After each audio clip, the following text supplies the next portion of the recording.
be bigger, better. We celebrate what God has done. We're praying for you. Know that we love you, we respect you, and we just believe that the best is still yet to come. Congratulations, God bless, and we look forward to having an amazing 20 years in the future where we can all help more hurting people. As we've been celebrating 20 years. I've been here 18 of those 20 years, and it was actually on this very parking lot where Matthew and I was supposed to meet for our very first date 18 years ago. But he was waiting on another parking lot. I was waiting here. We both waited about 30 minutes and assumed the other one didn't show up. And this goes to show how much pride is in our home, but neither he or I said anything about that missed date for 2.5 years. And so we just celebrated 15 years of marriage. For 40 years, Pastor Tommy Barnett held a dream in his heart. That dream was to reach the lost and the hurting of Los Angeles. Year after year, decade after decade, that desire never wavered, it only grew stronger. 20 years ago, he began a journey that would make that dream a reality. Step by step, he moved himself 389 miles from Phoenix, Arizona to Los Angeles, California. Every step was driven by an insatiable desire to fulfill a calling and realize a dream. Along the way, many were asked to lead this new church in the heart of the inner city, but none would answer the call. And when no man would step forward to face this Goliath, God sent a son. At only 20 years of age, Pastor Matthew Barnett began to run this race alongside his father and carry the torch of his father's dream. But for that dream to live, his own dream had to die. As his congregation dwindled, Pastor Matthew could do nothing but watch as his own goal of a successful church died before his eyes. But in the stillness of the night, as the glowing city skyline towered above Echo Park, a new dream was born. A dream of the hungry being fed, the poor being clothed, sex slaves being rescued, and emancipated youth given a fair shot at life. His new dream was to see our dreams come true. And in this moment, the Dream Center was born.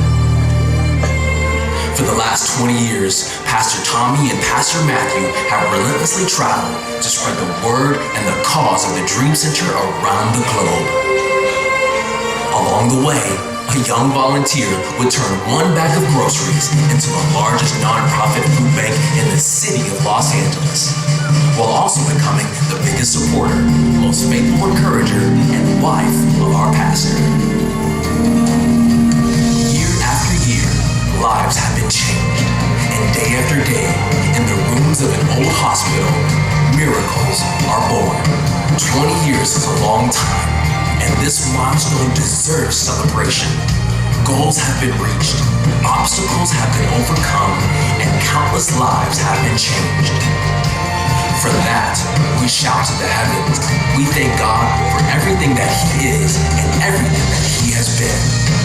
We lay ourselves at the throne in gratitude for every triumph that has renewed us and every struggle that has been used to strengthen us. And we praise His name for the glorious past of the last 20 years. But this is only the beginning.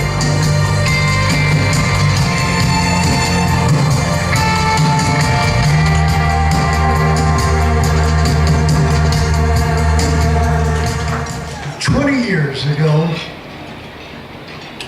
at the old building where we started, Bethel Temple, I remember letting out Matthew at that little church. They had about 25 people, most of them in their 80s. Most of them were Filipino people who really didn't speak good English at all. And Matthew didn't speak Filipino. I remember as I waved goodbye to him, he followed a pastor that was 85 years of age. As I drove about a couple blocks away, it hit me. What have I done to this boy? He has no experience whatsoever.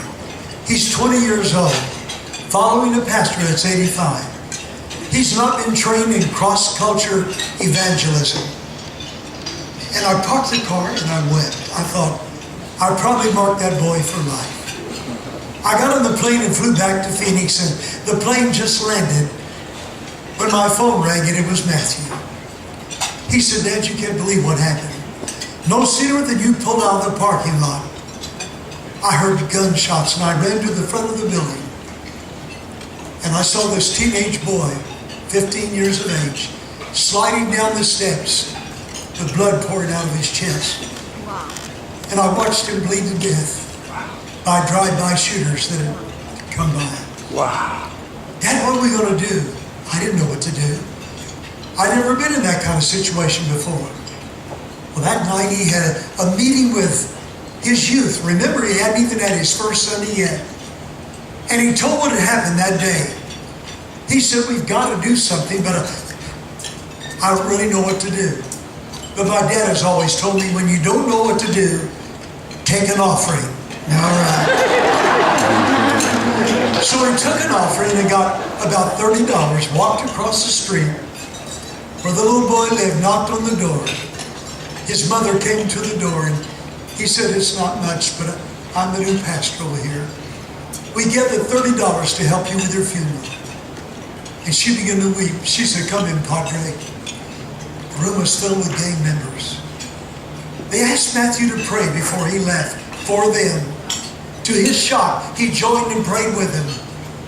And they raised his hands like, you are one of us. He called me that night and he said, Dad, I've learned something. I've learned that you can't fight love. He said, I've never been trained in cross-culture evangelism, but I'm going to love these people. I'd like to start by giving every one of them a turkey for Thanksgiving. He said, would you go to your church and ask them all to bring in frozen turkeys? So I went to my church, and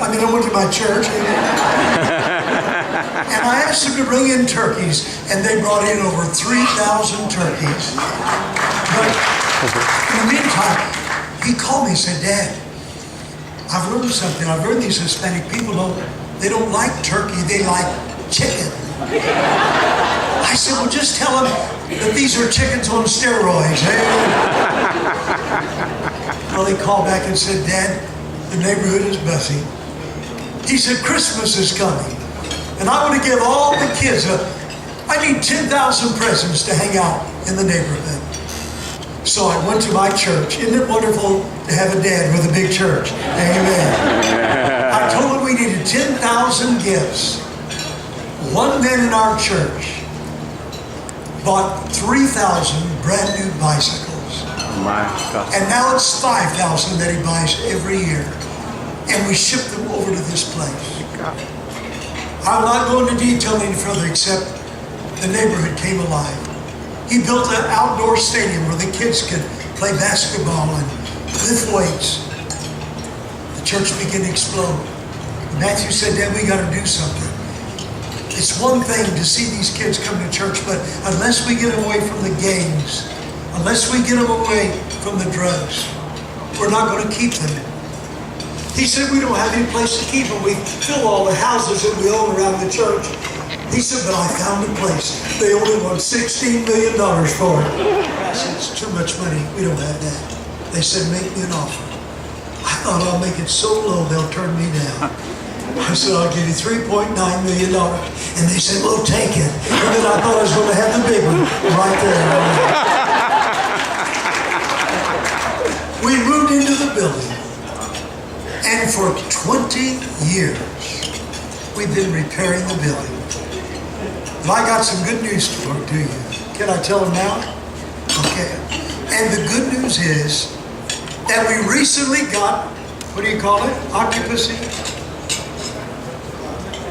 Certificate of occupancy. Those big words throw me every time. And we finally got, and we are completely finished. Are you ready? Debt free. We don't